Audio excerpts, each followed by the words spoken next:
This happened over the span of around a year when I was 15 and 16.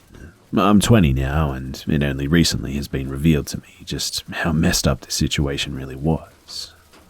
So, I was obviously still living at home at the time, but my sister, who was 7 years older than me, had moved out and was living with her now husband, their high school best friend, and some other dude that they met via one of those find a roommate sites. He was kind of the reclusive nerdy type, which preferring to hide in his room watching Star Trek and playing computer games than to actually hang out with the roommates. And the only other person he ever really seemed to want to be around was his similarly shy and nerdy girlfriend. For a little context to the story, at the time this happened he was 28 and she was 24. They were both a little weird, but initially seemed entirely harmless. For ease of telling the story and for saving on characters, the friendly roommate will be FR, weird roommate will be WR, and his weird girlfriend will be WGF. Now, my sister and I have never really had the best relationship with our parents, and at this time, things were especially rocky. Our mother was dating a guy who was, to put it kindly, an abusive sack of crap who seemingly loathed me and would find any excuse to go off at me. As a result, I spent a lot of time staying over at my sister's place. It was around the time I'd spent a lot of time there that WR and WGF started to get really strange. As I said earlier, the pair of them were always kind of just odd. They only ever seemed to want to speak to each other and would even go as far to ignore anyone else who spoke to them. WGF was worse than WR for this by a mile. He would at least give you monosyllabic responses most of the time. She had a kind of creepy habit of just blankly staring at you for a couple of seconds and then walking away if you asked her a question or tried to engage her in conversation at all. But that isn't really the weird behavior though. When I would sleep over, I'd sleep on a futon in FR's office space, which was on the ground floor. It happened to be next to the downstairs bathroom, which for some reason WGF vastly preferred to the upstairs one. She would take long showers in the middle of the night, which is whatever. I'm a pretty heavy sleeper, and she wasn't a shower singer or anything like that, so I just generally slept right through them. One night, however, I stayed up mega late doing revision and homework and happened to be awake after she finished her shower. I was too absorbed in my task to really pay attention to anything else, but I definitely noted hearing the shower shut off because that was my indicator to how late it really was. Approximately 10 minutes later, I look up from my laptop and there she is. I always kept the door open just a crack because that room tended to get unbearably hot if I didn't, and she was just standing there, outside the room, butt-ass naked, watching me through the open crack in the door. I said her name and asked if she was okay, which seemingly startled her because she walked away pretty sharpish. I convinced myself that in my over-caffeinated, sleep-deprived state I'd imagined the whole thing and didn't mention it to anyone. Fast forward around a month, and I head over to my sister's one night to find FR kind of agitated about what he perceives to be a peeping Tom problem. He found fingerprints on the outside of his office window in such a way that would imply someone had been pressing up against the glass and looking in. The blind in his room was slightly too small for the window, so you could see in from the outside if you looked through at the sides, and the room was on the front of the house and the window was easily accessible from the street. He'd become concerned that some random passing pervert had been spying on him while he was having a private moment, so to speak, in his office, or else some potential burglar had been sizing up the joint. The police were called, but as they didn't have any external CCTV at this point, no evidence could be provided and ultimately not a lot could be done. To combat this escalating further, FR installed both internal and external CCTV on the house. This was installed whilst WR and WGF were away on a holiday, and I guess everyone just forgot to tell them about it. Another couple of months later, and I go to my sister's to find WR's room empty and informed that he's moved out. Of course, I asked why, and I was informed simply that he and WGF were a pair of creeps, and the others had collectively decided to just kick them out. Apparently, her watching me through the office door was not a one-time incident. The CCTV footage showed that she regularly made a habit of just standing and watching me through the cracked door, sometimes for as long as 20 to 30 minutes. I was usually asleep when she did it. And not only that, but the fingerprints on the window, had quite apparently been from WR, standing outside and watching me after I'd showered, and was hanging out in just a towel, which was a less regular occurrence, but apparently was caught on camera enough times for it to be concerning. And as if this wasn't weird enough in and of itself, I was recently hanging out with my sister and her husband, and he passed comment about how he wishes they'd told me the full story at the time so I could have chosen to press charges. I asked what he meant by that, and he revealed that not only had they been secretly watching me, but the CCTV also showed that they'd messed with food and stuff that I'd bought, including clips of him licking all of my apples, her spitting in my orange juice, even dumping regular cow's milk into my lactose-free stuff, which explained why I had a period of feeling really sick from just nowhere.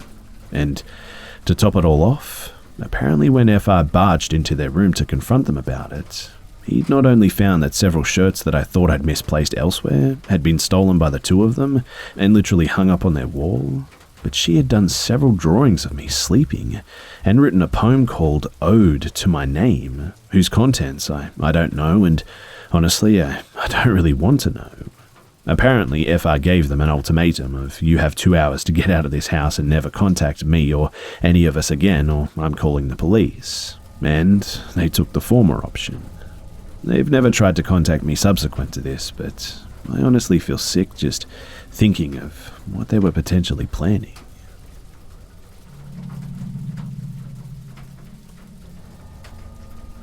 So, I, a 22-year-old female, worked at a mall when I was a young adult.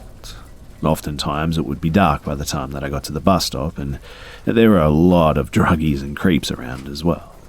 They did bother me some, but they stayed away for the most part. Now, one night, I was walking extra late because of a never-leaving customer, and I saw a truck and a guy talking to a girl that I assumed was in her teens as she looked young. I thought nothing of it. I mean, a lot of teens had to be picked up from the mall as they worked in the food court and sometimes on weekends got late-night shifts and whatnot, so I thought it was her dad just picking her up. I honestly did. But as I got closer, I could see that she was upset, but I thought that they had had a fight or something. The guy looked up a little angrily at me and I sat down. I heard him saying to the girl, "Hey honey, you should come with me now, Mum is worried." She backed up slowly, and that's when I looked up, and she was looking at me with a terrified face.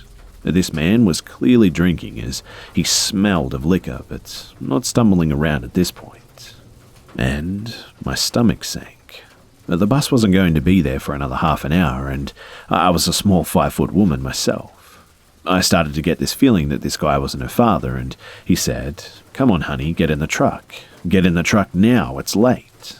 I didn't know whether this man was her father or not, but I decided I needed to do something. I said, "Hey, wow, I haven't seen you in a long time," to the girl. I started chatting with her, and she sat down ignoring him, and he was visibly angry and went to the truck that I thought was to leave.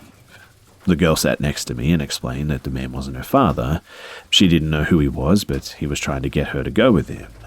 I said okay, just act natural and keep refusing. The guy came back to us with his phone up to his ear and a pipe from what I could tell from his trunk. And he said, "Okay, get in the truck. Your mum's pissed. Lady, you need to mind your own business with a parent and child." I told him that he clearly wasn't her father and he should leave before security cameras captured him doing something illegal. He looked like he just realized that they existed, but decided that he went too far, I guess, already, and walked towards us. He grabbed the girl by her arm and dragged her as she struggled, and I tried to push him off, but he told me not to get between a father and a daughter. I saw a security guard in the window and he mouthed, "Are you okay?" And I mouthed back that I was not and shook my head. He immediately started to unlock the door and grab his phone, I assume calling the police, and the father saw this guy coming and decided finally to leave, swearing and speeding off. But the girl was visibly shaken and crying, and her real parents came not too long after the incident, and I left with a few words to the police about my side and giving them my number. I'm glad that I was there because I have not seen the guy since, and I don't know what might have happened to that young girl. I learned that she was only 15, and at one point, he even tried to convince me that I was also his daughter.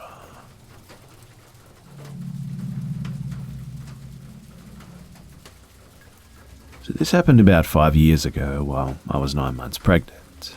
I was Christmas shopping at the mall with my 7 and 15-year-old daughters one Saturday night in a very safe city with very low crime rates.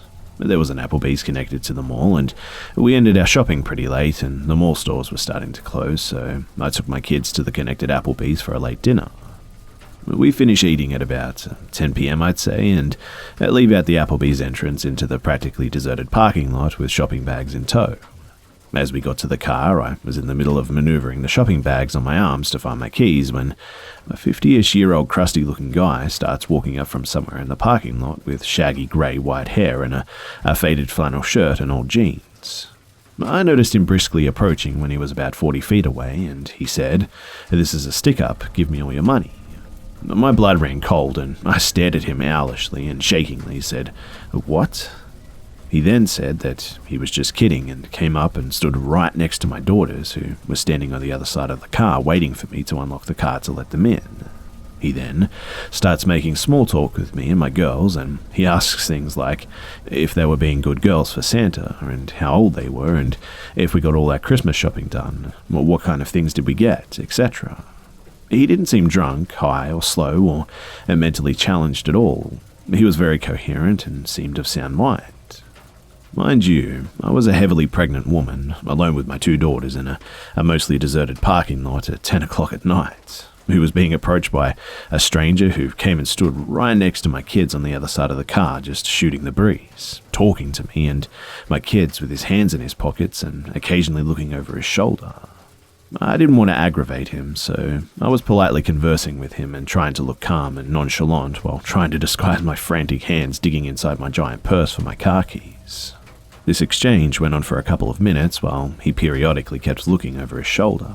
I was silently panicking and trying to politely keep the situation from escalating by calmly and nonchalantly talking to him while also trying in vain to find my damn car keys to get us out of here. Apparently, they were in there hiding good. I felt like that at any moment he was going to pull a knife or a gun or rob me, and my kids were right next to him, away from their mother and on the other side of the car, and I couldn't find my damn car keys to get my kids into the safety of the car. He kept trying to engage them in conversation, and I could see that my oldest daughter was a little weirded out, and she kept glancing at me to gauge my assessment or reaction to this situation. Kids often tend to not recognize potential danger when they're with their parents, since they see us as their protectors. And being that he was only talking and acting friendly, I was doing my best to just stay calm. They were oblivious to the alarming situation that we all were in, and being 9 months pregnant, and that I was no match for this full-grown man, especially if he was hiding a weapon on him. While still desperately digging for my keys, I tried to politely give him hints that the conversation was over by saying things like, "It was nice chatting with you, but I gotta get these kids to bed, and it was nice meeting you," and telling my girls to say that it was nice meeting him too. My polite attempts to get this guy to leave wasn't working because he just kept sidestepping my attempts and asking them what their favorite school subjects are and how nice young ladies they were, etc., while I was struggling with the shopping bags and digging into my giant cluttered purse for my car keys. My outgoing 7-year-old was just completely oblivious to how not okay this situation was, because he was being friendly and because of the whole "I'm with mummy, so I'm safe" child mentality. So she started to talk about what she picked out for her daddy for Christmas and started enthusiastically talking about kid stuff and asking him if he knew what Minecraft was and keeping this creep from leaving us alone by keeping him engaged in conversation.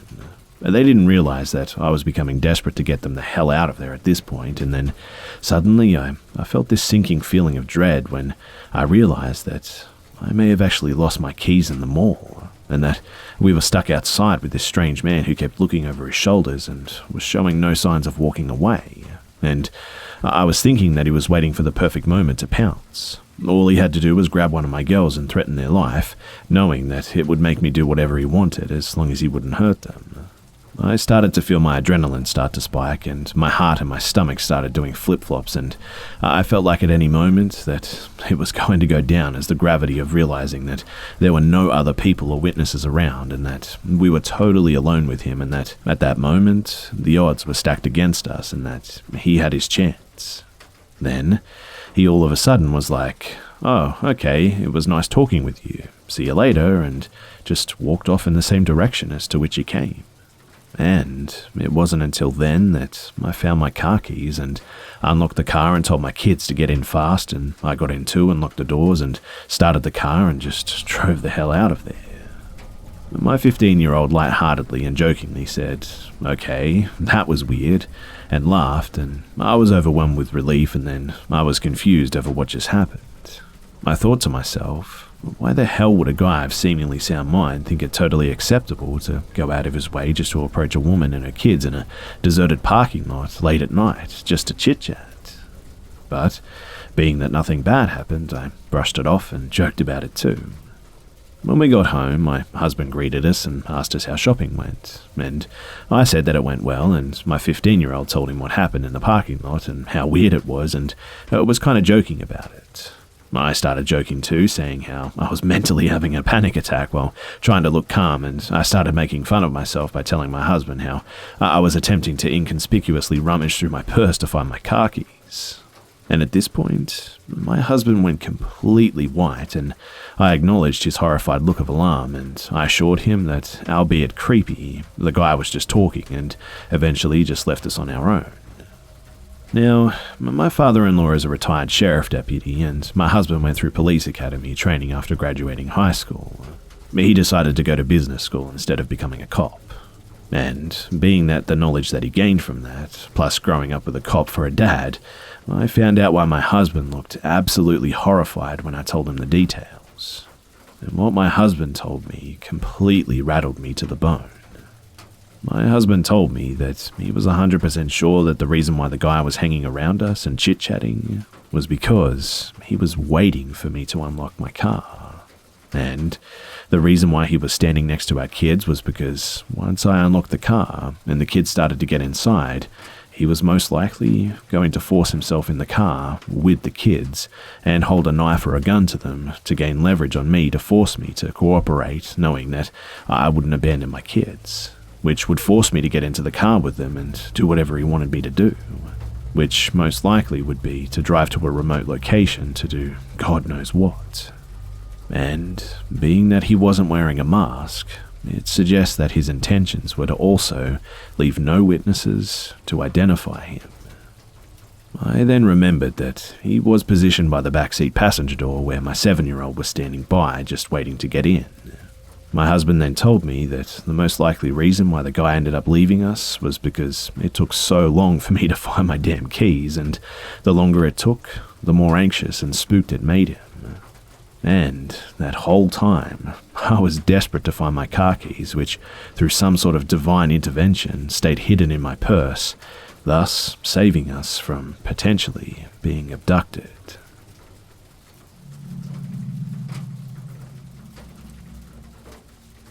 So, some quick backstory. I work at a gas station on a main route, and we see a lot of travelers passing through. Only one person works each shift, and it's a 24-hour store. Well, we're short-staffed, so I agreed to an overnight. I'm female, and I work in a state that's always had self-serve gas stations. So, this guy comes in, and I asked him if he needed any help, and he says no. He's getting gas at the pump, but needs to use the bathroom. I go back to work on whatever invoices we got yesterday, and the guy uses the bathroom and then goes back outside. About 5 or 7 minutes later, he comes back inside and tells me that he's confused about the pump. He directly says, "You might have to come outside to help me." Customers don't often say this, they usually just complain that it's not working, so I'm already feeling weird about this guy. I shake it off because he looks like a nerd and I don't feel afraid of him really, and I look at the register to see what error it came up with for his pump, and there's no errors. The register doesn't even say it was in use, and even if someone tries to pay, nothing's wrong with their payment. It will at least say payment or loyalty timed out, but literally it had no sign of him trying to use it before asking me for help. I ask him if he wants to just pay inside, and he agrees to, gets his wallet out of his car, and then pays $10. I give him his receipt, and he says, "Can you help me?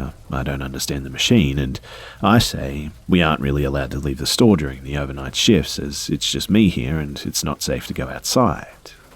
I don't know why I told him that I was alone, but he wasn't seemingly threatening. And he proceeds to say, I don't understand what it's asking me. I need help.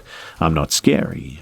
I tell him again that I can't go outside because it's a store policy for the overnight shift, and say, it's not that you're scary, I just don't go outside. I would have to tell a little old lady asking for help at this hour the same thing, which is true. We can't even take out the trash during overnights. He starts to walk away from the register counter now, but then again stops at the door and asks me one last time to come outside and help him. I'm pretty annoyed at this point, and I've said no twice now, and I'm not going to go, so stop asking. I finally say in a super annoyed tone, okay, all you need is to 1. Pick up the nozzle, 2. Select fuel grade button, and 3. Put it into your tank and squeeze the handle. I'm not going outside. Then he finally goes back to his car, and the register tells me that he had no trouble pumping gas. And also, his plates seem like they're not from the state that I work in. Now, this kind of thing wouldn't make me suspicious usually, but the fact that he originally opted for me to go outside instead of bringing money inside at 3 a.m. is weird. Along with how he didn't bother to use the pump before he came inside to ask for help, claiming it wasn't working, and him not taking my first no for an answer, it was all incredibly suspicious.